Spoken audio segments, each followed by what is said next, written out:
بسم الله الرحمن الرحيم. السلام عليكم ورحمة الله وبركاته. كلام النهاردة عن البريزة الورق وأسعارها.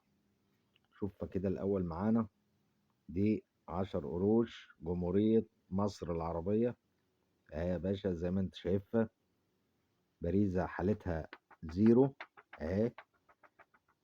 10 قروش حالتها زيرو، وادي الظهر بتاعها اهو.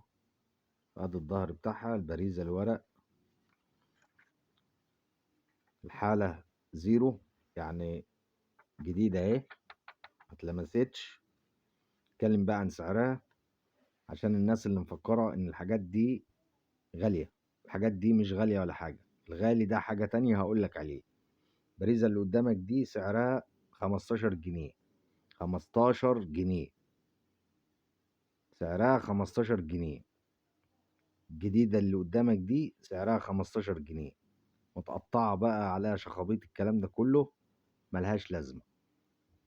عشان في ناس كتير مفكرة ان الحاجة دي سعرها غالي، لا، انا بقولك هنا الحقيقة.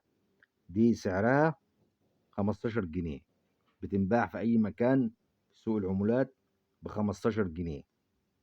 الورقة ب15 جنيه، لو عاوز باكو منها بتشتري برضه.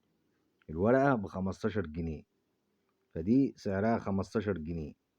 الغالية حاجة تانية، دي مكتوب عليها ايه؟ جمهورية مصر العربية، فدي سعرها 15 جنيه.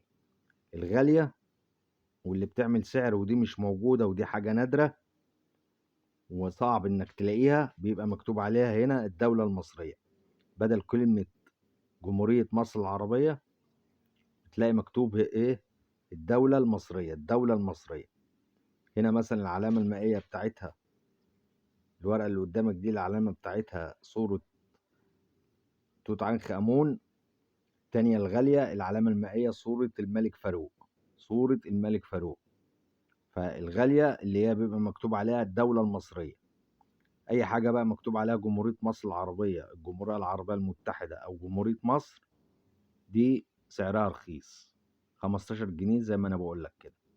الغالية ودي طبعا مش موجودة ونادرة وصعب تلاقيها، اللي هي بيبقى مكتوب عليها الدولة المصرية، بدل كلمة جمهورية مصر العربية بتلاقي مكتوب عليها الدولة المصرية. ودي طبعا صعبة ومش موجودة، العدد قليل منها فصعب تلاقيها، عشان كده هي غالية لأنها مش موجودة. أما ورق بقى زي اللي قدامك ده كله، كل ده بيعمل 15 جنيه للورقة الواحدة. متنسناش في اللايك والاشتراك في القناة، والسلام عليكم ورحمة الله وبركاته.